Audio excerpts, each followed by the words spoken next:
unclamp and clamp.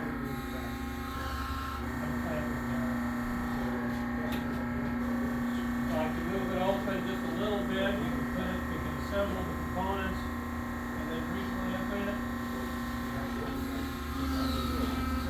So we clamp and unclamp hydraulically, right? So we have control over that. And so you saw that it tilted this way. Well, it also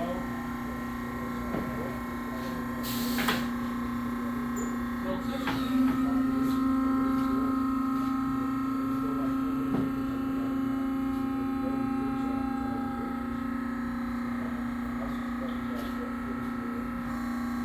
So now you can build staircases if they have a left and a right, like maybe a finished side or not so finished side, and they want to knock it off this way, they can.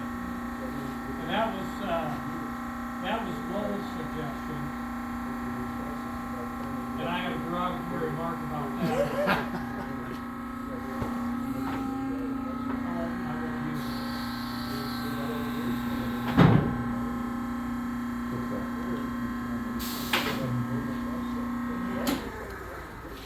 But essentially, that's it. So, like I said,